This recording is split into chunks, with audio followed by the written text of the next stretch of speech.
God bless him. We didn't even get to what we were trying to get to. Yo, here's the point, man. So Rolling Stone is now the moral police when they're listening to albums, and I got to read you this review. In 2006, listen to this. They're trying to do to Drake what obviously I think the culture did to Jay-Z. But I don't think the culture did this to Jay-Z. Let me explain it. They're trying to age Drake into maturity, right? So essentially, they're judging Drake like, yo, you're too old to be having meaningless fun on an album and talking about living a bachelor lifestyle because you're 35 going on 36, okay? You should now be taking shit serious. You should now be producing albums like 444, like how Jay-Z was doing. And it was rather unfortunate that Rolling Stones took this opinion because I've always said I don't think age matters that much. It's about mentality. I didn't check out a Jay-Z's music until he started making music about his kid. Like, with all due respect, I don't want to hear your kid's first time saying daddy on a record. Like, I don't want to hear that type of shit. The fuck? I don't want to hear about how you babysit. Like, nigga, I ain't got time for that. Nigga, I want to hear about how you turn, nigga. The fuck? However, that's what Jay-Z kind of did and eventually evolved into shit like, yo, let me just give game, right? Drake's at that age where I'm going to say, and I'll preface everything I'm going to read, if Drake was 27, they say this is amazing. And Drake is going to have to fight this too. So, you know what I mean? Even though I'm saying that I'm calling it bullshit, Drake's going to have to fight it.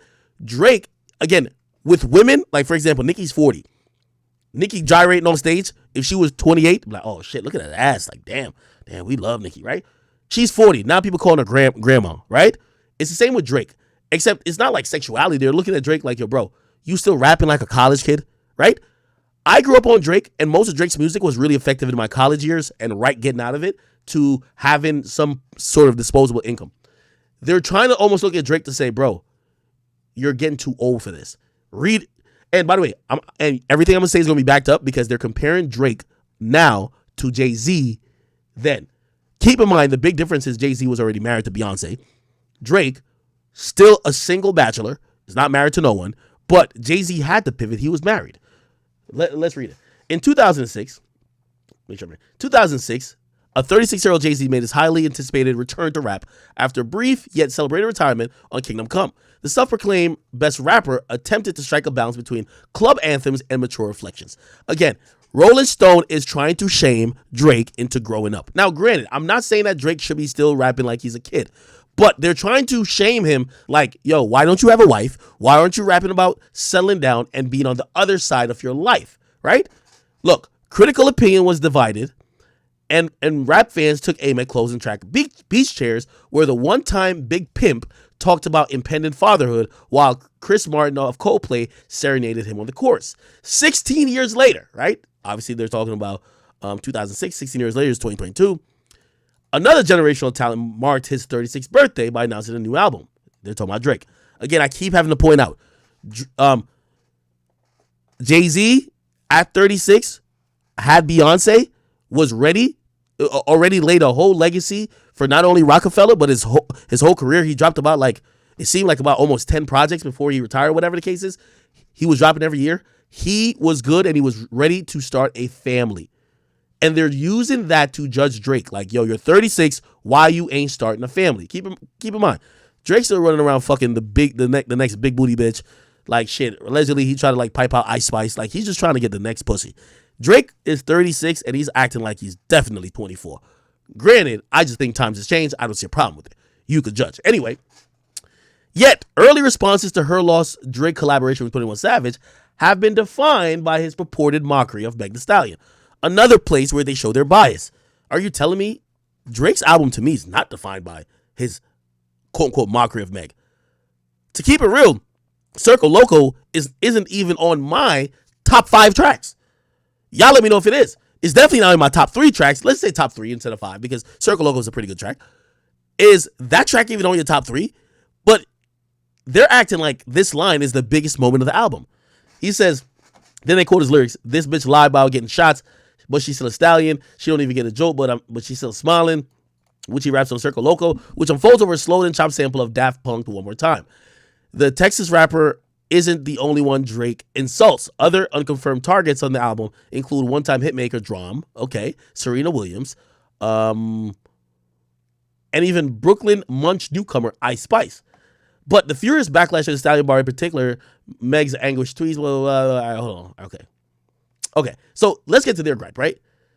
A claim from Yachty that Drake's words are a standard misogynistic jokes about. Look, see, now they're saying it's a misogynistic joke about cosmetic surgery and not a specific reference to Meg Tory Lanez. That's why I'm glad that Drake didn't say nothing about it, because even if he said the bars wasn't about her, they're going to say that his messaging was misogynistic because he's commented on women possibly get on the knife with their body, right? Now, look, this is where they start shitting on Drake. Look. All while innumerable gossips decode Drake's intentions that threatens to overwhelm her loss. The controversy is reminiscent of angry reactions to Kendrick Lamar, Mr. Morale, and the Big Steppers earlier this year, particularly the violence he said she said argument on We Cry Together and his transphobic confessions on Auntie Diaries. The difference is Kendrick invited listeners to an uncensored therapy session and miscalculated their level of empathy. Drake's error is that he unintentionally reveals himself as a self-centered jerk who refuses to grow up. Okay, let me just explain this whole thing to y'all. They're basically saying that because they say Kendrick did the same thing, but at least Kendrick invited us to a release party. This is more about privilege of writers and privilege of people who are just music elitists than actual judging the art. Look, her law should have turned out this way. His initial promise was to deepen the partnership that has yielded highlights like 2018 Sneaking and this year Jimmy Cooks. Drake's sharp, plain-spoken Canadian tones blend favorable with 21 Savage deadpan delivery in Atlanta via. See, they try to sneak this at 21. Atlanta via London inflections. Just say Atlanta, nigga. Well, and the latter homicidal yet clearly fantastical worldview contrast, blah, blah, blah. Anyway, I'm not going to read blah, blah. I'm trying to get the summing up of it.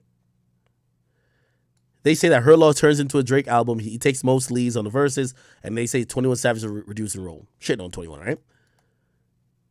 Then they come to, it's hard to explain how one stray mistake can turn a magic trick into a disaster. Drake has made withering comments about women's bodies before. Remember, brand new titties, stitches still showing. What the fuck? Why is that a bad thing? He said dumb things about athletes, significant others before, like Vanessa Bryant on Rick Ross Stay Scheming. He has picked too many beefs with rivals to recite here. But the gloominess this time around is not that it's not just the sloppy sequencing or hit or miss quality that ranges from standouts like Pussy and Millions, where the so-called treacherous twins teams up with Travis Scott, to aimless dross like Major Distribution. See, this is why I gotta throw these reviews out the window. Major Distribution is not a dud. They're saying that Pussy and Millions is a hit.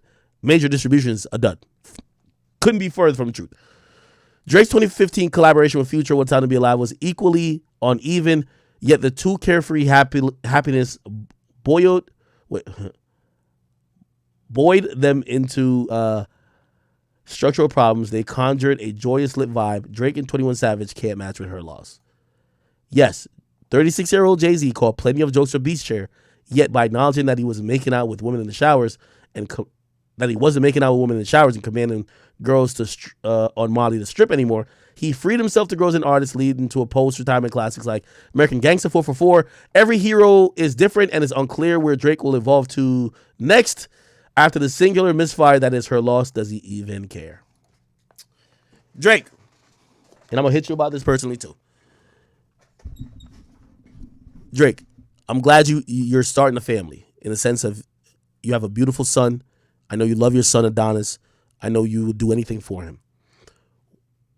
I've always looked at you as a rapper who lived in the Bachelor sense. And I think you even probably thought of your own mortality when you had a kid, because we honestly don't want to hear you rap about Adonis's first basketball game or Adonis's. We don't want to hear a lot of that shit. I remember distinctly calling Jay-Z raps about Blue Ivy grandpa raps. We don't want to hear that. What this article aims to do is to try to force you to grow up. And what I'm trying to say is that, Drake, resist it. Because when you start making that grown-up music and you start losing the audience who have loved you for years, they don't compensate you with shit. And this is what I always try to tell artists. Why do you care about the people who never helped you build to the point you're at? And that's my point. Look at this whole shit. They're trying to tell me he should grow up. And his maturation is going to be at his pace. But they're comparing him to Jay-Z. Oh, Jay-Z had a kid by now. Or he was about to have a kid and he was growing up. Well, you have a kid. Why are you not growing up? Fuck you. I'm defending Drake's right to, if you want to rap about still sleeping around with random chicks, let him have it. As long as it's hot. Now, if he's making whack songs about some shit he clearly not living, and it's clear that his music would be better served if he just accepted his reality and rapped about what he really is going through, okay. But niggas dropped a perfect album to me, talking that shit and living his life. What's the problem? Anyway. All right, people. Yeah, I wanted to get that off for a minute. I'm glad I did. I am lit. I am lit, chat. Holy. Yo, Grant was to say, I'm trying to call it sex symbols to eat my kids up. Come on. Somebody said, look at the author. He bitch made in Zesty. Yo, OVO Cartier, I'm not even going to do that because the moment you do that, they'll write all this type of shit. The moment you look at their shit and put it up on the screen, they call bullying.